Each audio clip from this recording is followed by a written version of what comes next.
तर मित्रांनो, आज आपण साधारण व्याज हा टॉपिक बघणार आहोत, ज्याला आपण इंग्रजीमध्ये सिम्पल इंटरेस्ट असं म्हणतो. शॉर्टमध्ये तुम्ही एस आय असं लक्षात ठेवू शकता. तर साधारण व्याज म्हणजे नेमकं काय होते त्याला आपण थोडं समजून घेऊ. तर साधारण व्याज म्हणजे जो प्रत्येक वर्षी सारखा येतो. ठीक आहे, जसं समजा पहिल्या वर्षी जर 100 रुपये व्याज मिळत असेल साधारण व्याज, तर दुसऱ्या वर्षी 100 मिळणार, तिसऱ्या वर्षी 100 मिळणार, कंटिन्यू जितका वर्ष तुम्ही विचारलं असेल त्या प्रत्येक वर्षी सारखा मिळतो. ठीक आहे, तर त्यालाच आपण काय म्हणतो, साधारण व्याज म्हणतो. आणि साधारण व्याजला काढण्यासाठी अगोदर काय पाहिजे, आपल्याला रक्कम माहीत पाहिजे. शॉर्टमध्ये आपण त्याला आर पकडून घेऊ. रक्कम माहीत पाहिजे, त्याला आपण मुद्दलसुद्धा म्हणतो. ठीक आहे, रक्कम किंवा त्याला मुद्दल पण म्हणतात. तर हे तुम्ही लक्षात ठेवू शकता. रक्कम किंवा मुद्दल ही आपल्याला माहीत पाहिजे. त्याच्यानंतर दर माहीत पाहिजे आणि त्याच्यानंतर किती वर्षासाठी लावायचं आहे ते वर्ष माहीत पाहिजे. जर समजा रक्कम दिली असेल किंवा मुद्दल दिली असेल, मुद्दल समजा 1000 रुपये दिली आहे, एक रक्कम दिली आहे 1000 रुपये, दर दिला आहे 10%. 10% दर दिला आहे. वर्ष समजा आपल्याला 4 वर्ष दिला आहे, म्हणजे एखादी रक्कम आहे ती किती 1000 रुपयाच्या 10% दराने वर्ष 4 वर्षाचा जर तुम्हाला विचारला की व्याज किती होणार साधारण व्याज. आता आपण साधारण व्याज बघणार आहोत, तर आपण साधारण व्याज कसं काढायचं ते बघू. तर ठीक आहे, तर 1000 रुपयाचे 10% दराने 4 वर्षाचे जर तुम्हाला व्याज विचारलं किती होईल, तर अगोदर काय करायचं तुम्हाला की 10% तर दर आहे एका वर्षाचा. ठीक आहे, 4 वर्षाचा विचारलं तर 4 वर्षाचं किती होणार, 10% एका वर्षाचं 4 वर्षाचा होणार. डायरेक्ट तुम्ही करू शकता की 40% तर तुम्हाला मिळणार आहे एका वर्षाचा 10%, कारण की दर जो असते हा असते वार्षिक. तर हेही तुम्हाला लक्षात ठेवायचं, दर नेहमी काय असते, वार्षिक. हा वार्षिक लावला जाते वर्षानुसार. तर एका वर्षाच्या 10%, तर 4 वर्षाचे 40% व्याज होईल टक्क्यामध्ये. ठीक आहे, तर व्याज कशामध्ये निघाला, हा टक्क्यामध्ये 40%. तर हा 40% तुम्हाला कोणत्या रकमेचं काढायचं आहे, तर 1000. 1000च्या 40% जर आपण पकडलं तर आपल्याला किती मिळेल, 400 रुपये मिळेल व्याज. ठीक आहे, एक तर हे डायरेक्ट तुम्हाला काढता आलं पाहिजे. टक्के म्हटलं तर ओरली काढता आलं पाहिजे, कितीही टक्के विचारो, टक्के नेहमी तुम्हाला काय करायचे, ओरली काढायचे. याला एक फॉर्म्युला पण लावला जाते, तो फॉर्म्युला पण बघून घेऊ कोणता आहे, कारण की जर फॉर्म्युला विचारलं तर फॉर्म्युला पण माहीत पाहिजे. ठीक आहे, तर फॉर्म्युला असा असतो की मुद्दल गुणिला मुदत गुणिला दर आणि त्याला भागीला काय करतात, तर 100. हा असते साधारण व्याज काढण्याचा फॉर्म्युला. साधारण व्याज काढण्याचा हा फॉर्म्युला आहे, मुद्दल गुणिला मुदत गुणिला दर. तर मुद्दल किती 1000 रुपये. जर आपण या फॉर्म्युल्याने जर काढलं या प्रश्नाला, तर काय लिहून घेऊ, मुद्दल आहे 1000 रुपये, त्याच्यानंतर मुदत किती वर्षाची आहे 4, त्याच्यानंतर दर किती आहे 10%, तर गुणिला 10 लिहून घेऊ. त्याच्यानंतर भागीला काय करायचं आपल्याला 100. तर जर भागीला 100 केला, तर याला जर आपण काटापिटी केलं तर 2 शून्याने 2 शून्य कटेल, उरलं काय 10 गुणिला 4 गुणिला 10. तर 10 गुणिला 4 केलं तर 10 × 40, 40 गुणिला 10 केलं तर किती मिळेल, 400. 400 काय मिळेल आपल्याला साधारण व्याज. ठीक आहे, तर ही एक पद्धत काढण्याची असते, परंतु आपल्याला या फॉर्म्युल्याच्या मेथडने तर शिकायचं नाही आहे. म्हणजे फॉर्म्युला आपण एक पण वापरणार नाही आहोत. पूर्ण जो साधारण व्याज आहे हा विदाऊट फॉर्म्युल्याने आपल्याला सॉल्व करायचं. तसं मी जे पण तुम्हाला टॉपिक समोर शिकवणार आहे, साधारण व्याज असो, चक्रवाढ व्याज असो, कुठले टॉपिक असो, टाईम अँड वर्क असो, पर्सेंटेज असो, प्रॉफिट अँड लॉस असो, सगळे टॉपिक आपल्याला विदाऊट फॉर्म्युल्याने सॉल्व करायचं आहे. ती फक्त एकच मेथड आपल्याला इथे वापरायची आहे. ठीक आहे, एक तर ओरली सॉल्व करायचं आहे, नाहीतर मग एक चेन रूलचं नावाचं असते, तर आपल्याला चेन रूलचा वापर इथे करायचा आहे. तर तो चेन रूल म्हणजे काय आहे ते पण आता इथे बघून घेऊ आपण. हा झाला फॉर्म्युला. ठीक आहे, फॉर्म्युल्याला आपल्याला पाठ नाही करायचा आहे, कारण की फॉर्म्युल्याचा आपल्याला कधी उपयोग पडणार नाही. जो व्यक्ती फॉर्म्युल्याने सॉल्व करत असेल तो एक्झामच्या दृष्टिकोनातून त्याला एक जास्त वेळ लागणार आहे. तर कमीत कमी वेळेमध्ये आपल्याला प्रश्नाचे उत्तर सॉल्व करता आलं पाहिजे. तर याचा चेन रूलची मेथड असते, त्या चेन रूलने याला आपण सॉल्व करू. तर हा जो चेन रूल आहे तो नेमका काय आहे त्याला आपल्याला समजून घ्यायचा आहे. ठीक आहे. तर इथे काय करायचं आहे, किती आहे रक्कम 1000 रुपये. तर 1000 रुपये जसे तसे लिहून घेऊ. 1000 रुपये जी रक्कम असते, कुठलीही रक्कम असो, रक्कम जी असते ती टक्क्यानुसार जर रक्कमला पकडलं तर ती किती असते 100%. जशी 1000 रुपये आहे ही पण 100% रक्कम आहे. ठीक आहे. तर कुठली रक्कमला काय पकडायचं आपल्याला 100% पकडायचं. तर 1000 बरोबर 100%. किती टक्के व्याज काढायचं आपल्याला 40%. तर 100चा खाली लिहायचे 40. ठीक आहे. तर टक्क्याच्या खाली टक्के लिहायचं हे तुम्हाला लक्षात ठेवायचं आणि संख्याच्या खाली संख्या लिहायचं आहे. तर 1000 रुपये हे आहे 100%, आपल्याला 40% काढायचं आहे कारण की एका वर्षाचा 10% दर आहे आणि 4 वर्षाचे 40% होतील. तर 40%ची किती किंमत होते ते आपल्याला काढायचं आहे. तर किती झाली आपण एक्स लिहून घेऊ. तर हा जो चेन रूल आहे याला सॉल्व करताना एक लक्षात ठेवायचं आहे की इथे तिरपा गुणाकार होतो. काय होतो? तिरपा गुणाकार होतो आणि हे जे सरळ सरळ जे मग संख्या दिसतात यांचा होईल भागाकार. ठीक आहे. तर हे सरळ सरळ काय करायचं आहे भागाकार आणि तिरपा काय करायचं आहे गुणाकार. ठीक आहे. तर हे लक्षात ठेवायचं, सरळ काय करायचं भागाकार आणि तिरपा काय करायचं गुणाकार. जे सरळ आपण भाग दिलं तर 2 2 0 कॅन्सल होतील आणि तिरपा काय गुणाकार. 40 गुणिला किती होणार, जे उरलेले आहेत किती उरले आहेत 10. तर 40 गुणिला 10 केलं 4 1 4 आणि हे 2 0 जसे तशी लिहायचं. किती मिळेल आपल्याला 400. ठीक आहे. तर एकतर आपण या चेन रूलचा वापर करणार आहोत, याला चेन रूल म्हणतात. या चेन रूलचा एकतर वापर आपण करणार आहोत, नाहीतर मग ओरली काढू. तर इथे तुम्हाला मॅक्झिमम ओरलीच काढता आलं पाहिजे.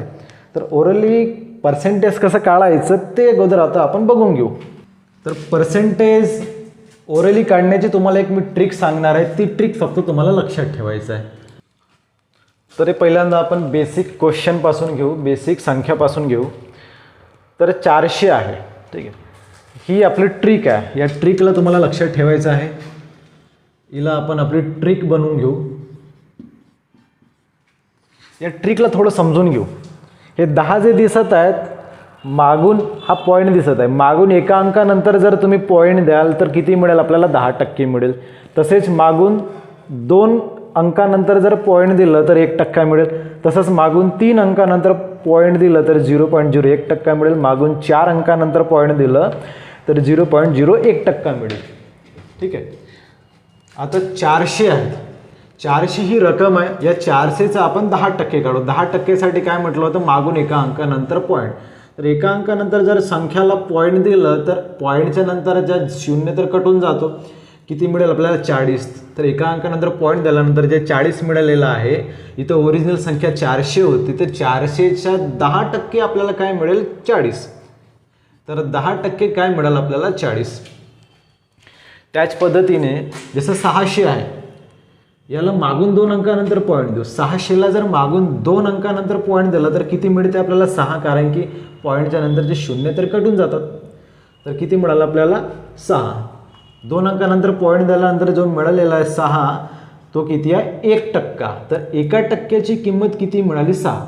म्हणजे ओरिजिनल जी संख्या होती 600, 600च्या 1% किती मिळाला आपल्याला 6. त्याच पद्धतीने 3 अंकानंतर पॉईंट द्याल तर 0.1% मिळेल. त्याच पद्धतीने 4 अंकानंतर पॉईंट द्याल कुठल्याही संख्येला देता येते तर ती काय मिळेल 0.01%. ठीक आहे. तशाच पद्धतीने संख्या जर आपण मोठी बनवलं, समजा एखादी संख्या आहे 1200, या 1200च्या 10% काढायचे, एका अंकानंतर पॉईंट द्यायचे, किती मिळाला 120. 120 काय होईल 10%. मग जर 10% मिळाला त्याला डबल करायचं 20% होईल, ट्रिपल करायचं 30% होईल. ठीक आहे. 10% जसं 40 मिळाला, जर तुम्हाला विचारलं 400चं 40% किती, तर 10% अगोदर काढायचं 40% म्हटलं तर त्याला काय करायचं 4 पट करायचं. ठीक आहे.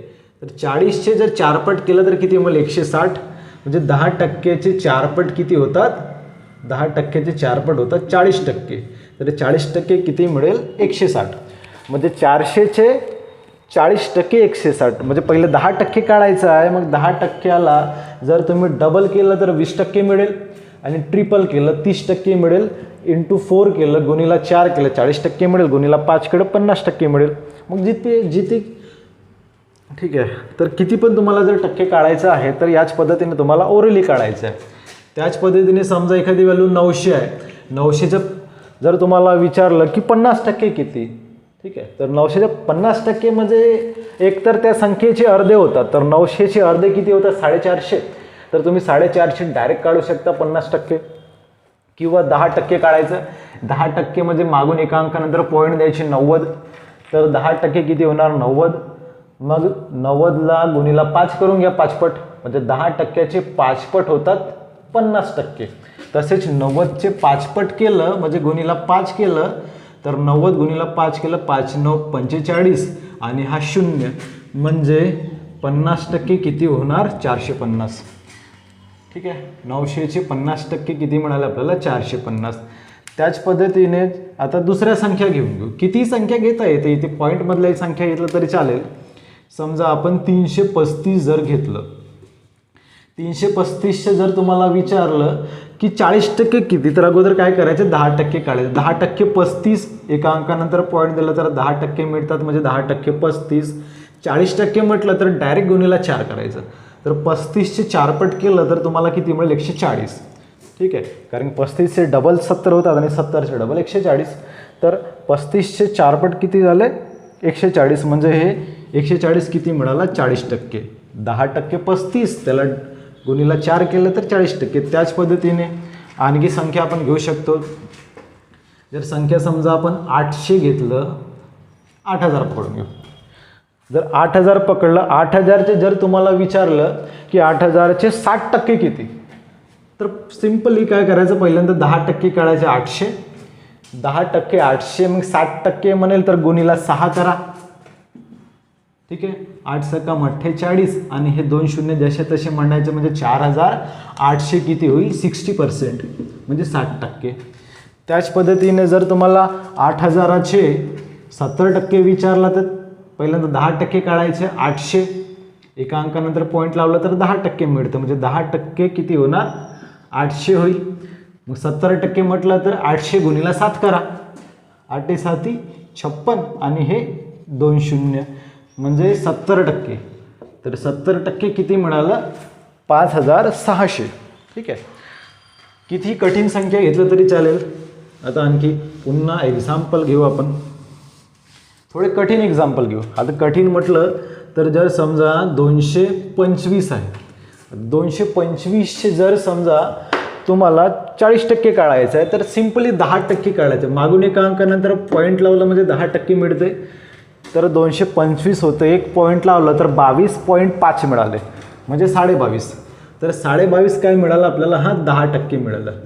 ठीक आहे, जर 40% काढायचं याला गुणीला 4 करा, गुणीला 4 22 गुणीला 22.5 गुणीला जर तुम्ही 4 करणार तर 2288 होतात, आणि 0.5चे पण 4 पट केलं तर किती मिळेल आपल्याला 2 मिळेल.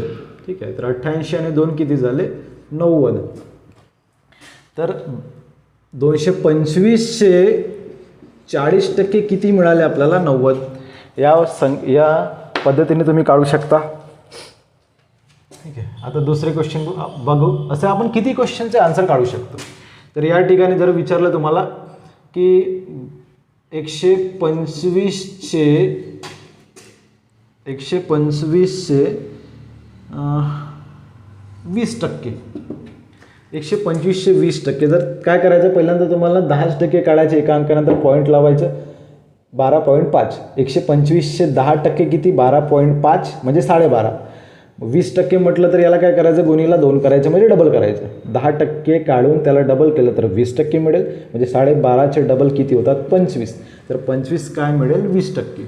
20%ची किंमत 25 होईल. 125चे 20% किती होणार 25. या पद्धतीने ओरली काढायचं. जितकं तुम्ही ओरली काढाल तितकं तुमचं गणित लवकरात लवकर सॉल्व्ह होईल. तर समजलं 10%, 20%, 30% कशा पद्धतीने काढायचं आहे आपल्याला. 80% म्हणेल तर पहिल्यांदा 10% काढून घ्यायचं, म्हणजे एका अंकानंतर पॉईंट देऊन द्यायचं. गुणीला 8 केलं तर 80% मिळेल, गुणीला 9 केलं तर 90% मिळेल. ठीक आहे. त्याच पद्धतीने जर तुम्हाला विचारलं की समजा 12% काढा, 13% काढा, 14% काढा, तर ते आपण डायरेक्ट काढू शकतो.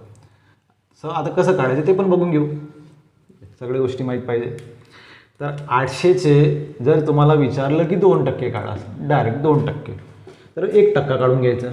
1% काढण्यासाठी मागून 2 अंकानंतर पॉईंट द्यायचे, म्हणजे 800चा 1% किती 8, मग 2% म्हणलं तर डबल करा, 8 2 16, 16 काय होईल 2%. ठीक आहे. असं डायरेक्ट काढायचं, म्हणजे 1% काढून गुणीला 2 केलं 2% निघेल, 1% काढून गुणीला 5 केलं 5% मिळेल. तसं 800चे जर तुम्हाला विचारलं की 15% किती, आता 15% जर तुम्हाला काढायचं आहे तर 10% अगोदर काढून घ्यायचं. 10% किती होतात, 800चे 80 होतात. 10% जर 80 होतात तर 5% किती होईल 40, अर्धे. तर 10% मिळाले किती आपल्याला 80. 800 10% 80 आणि 5%, 5% म्हणजे 10%चे अर्धे, तसे 80चे अर्धे 40. तर 80 आणि 40 किती झाले 120, म्हणजे 10% आणि 5% किती झाले 15%. 15% किती 120, असं मनामध्ये काढू शकता. 10% काढून घ्यायचं आणि 5% काढून घ्यायचं, दोन्हीला जोडून घ्यायचं. तर या पद्धतीने तुम्ही 15% काढू शकता, किंवा डायरेक्ट असं पण काढू शकता की 1% काढू शकता. 1% किती होईल 800च्या 8 होईल, आणि 15% म्हणेल तर डायरेक्ट गुणीला 15 करा, 15 8 120, असं पण काढू शकता 15%. ठीक आहे. म्हणजे 1% काढून डायरेक्ट गुणीला 15 केलं 15%, गुणीला 16 केलं तर 16%. तर प्रश्नाकडे लक्ष द्या.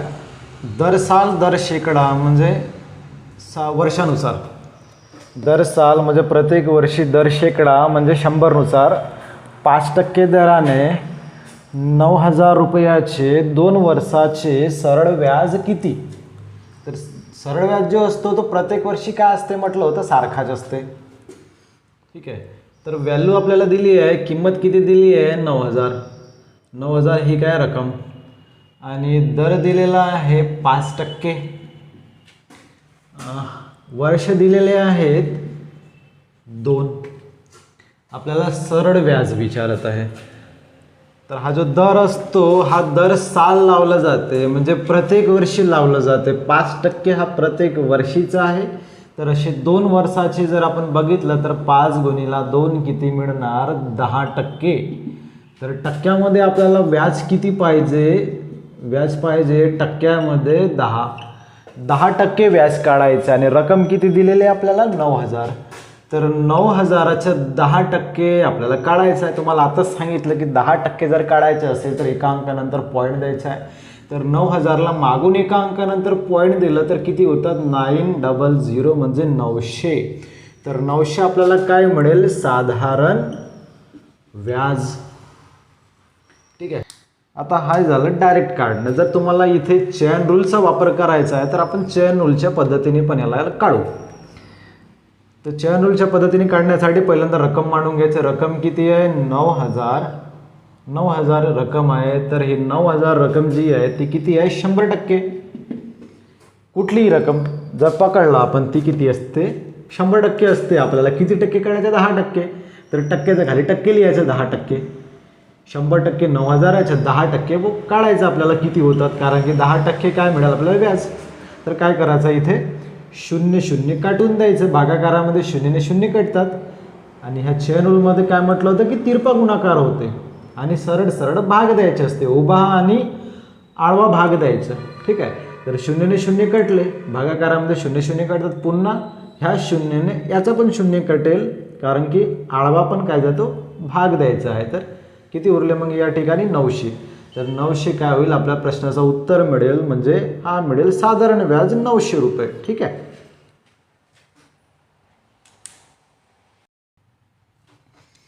तर आपण नेक्स्ट क्वेश्चन बघू. इथे काय दिलं आहे दरसाल दर शेकडा 8% दराने 1,000 रुपयाचे 5 वर्षाचे सरळ व्याज किती. तर रक्कम 1,000 रुपये. नंतर दर किती 8%. नंतर वर्ष तर वर्ष किती 5. तर काय करतो आपण 8% एका वर्षाच्या 5 वर्षाचं आपल्याला काढायचं आहे. एका वर्षाचा 8% दर साल म्हणजे प्रत्येक वर्षी 8%. तर 5 वर्षाचं किती होणार 8 पंचे 40%. म्हणजे इथून आपल्या लक्षात काय येत आहे की दरच्या गुणाकार वर्षासोबत करायचे असते. दर किती 8%, वर्ष किती 5, तर 8 पंचे 40% आपल्याला काय मिळेल व्याज. 40% व्याज मिळालं. तर 40% काढायचं. तर 40% कशाचा काढाल तुम्ही रकमेचा. रक्कम किती आहे 1000 रुपये. तर 10% किती होतात एका अंकानंतर पॉईंट लावायचे 100. 100 मिळेल 10%. 40% काढायचं आहे तर काय म्हटलं होतं जो 10% मिळेल त्याला किती करायचं 4 पट. म्हणजे जो 100 आहे 100चे किती करायचे 4 पट. 100चे 4 पट केलं तर किती मिळेल 400. तर 400 काय मिळेल आपल्याला व्याज मिळेल. सिंपल इंटरेस्ट त्याला म्हणतो आपण साधारण व्याज. तर साधारण व्याज आपल्याला किती मिळेल 400 रुपये. असं डायरेक्ट काढायचं. ठीक आहे. आणि डायरेक्ट काढता जर नाही जमलं तर मग चेन रूलमध्ये मांडायचं. रक्कम आहे 1000 रुपये. 1000 रुपये रक्कम आहे. ती 1000 रुपये काय असते 100% नसते.